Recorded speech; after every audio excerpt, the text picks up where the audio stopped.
Հայաստանը շատ ավելի մեծ ռազմավարական արժեք ունի Ռուսաստանի համար, քան դա գիտակցվում է Հայաստանի իշխանությունների կողմից։ Միևնույն ժամանակ Ռուսաստանն ավելի պակաս արժեքավոր է Հայաստանի համար, քան շատերն այստեղ ենթադրում են։ Ազատություն ռադիոկայանի հետ զրույցում նման կարծիք հնչեցրեց տարածաշրջանային հետազոտությունների կենտրոնի տնօրեն քաղաքագետ Ռիչարդ Կիրակոսյանը։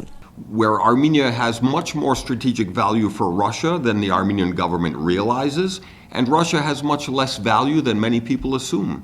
Միևնույն ժամանակ Կիրակոսյանը համաձայն չէ նրանց հետ, ովքեր պնդում են, թե Գյումրիի ողբերգությունից հետո պետք է պահանջել Հայաստանից ռուսական ռազմակայանի դուրսբերումը։ Դա քաղաքագետի համոզմամբ անիրատեսական է։ Այդուհանդերձ Կիրակոսյանը կարծում է, որ հայ-ռուսական հարաբերություններում համամասնություն, հավասարակշռություն եւ փոխադարձ հարգանք չկա։ Քաղաքագետի համոզմամբ այդ հարաբերություններն այսօր բնութագրվում են կողմերից մեկի անպատկառությամբ եւ մյուսի թուլությամբ։ Խոսելով Հայաստանում ռուսական ռազմակայանի կարգավիճակի մասին, Կիրակոսյանը բերում է Ղրղստանի օրինակը։ Հայաստանում ռուսական բազան այն քչերից է, եթե ոչ միակը, որի կարիքների համար վճարում է հյուրընկալ երկիրը։ Օրինակ Ղրղստանում, որտեղ նույնպես ռուսական ռազմակայան կա, Ռուսաստանը միլիոնավոր դոլարներ է վճարում դրա տեղակայման դիմաց։ Համեմատում է քաղաքագետը եւ հարց տալիս, ինչու նույն բանը տեղի չի ունենում Հայաստանի պարագայում։ For example, in Kyrgyzstan, there's a Russian military air base where Russia pays millions of dollars every year to Kyrgyzstan. Why not to Armenia? Եթե ռուսաստանյան ռազմակայանի ներկայությունը Հայաստանի անվտանգության ապահովման համար է,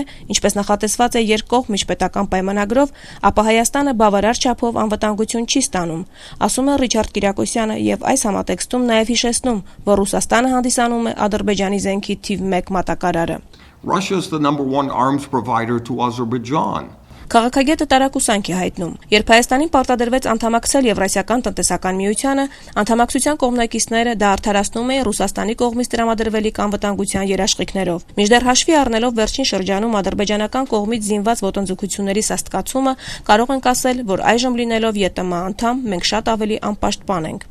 Ըստ նրա, սա մարտահրավեր է նետված հապկին, որի շրջանակներում Ռուսաստանը պարտավոր է ապահովել Հայաստանի անվտանգությունը։ Հայաստանը արդեն իսկ պատերազմական իրավիճակում է, պարբերաբար ենթարկվում է Ադրբեջանի հարձակումներին։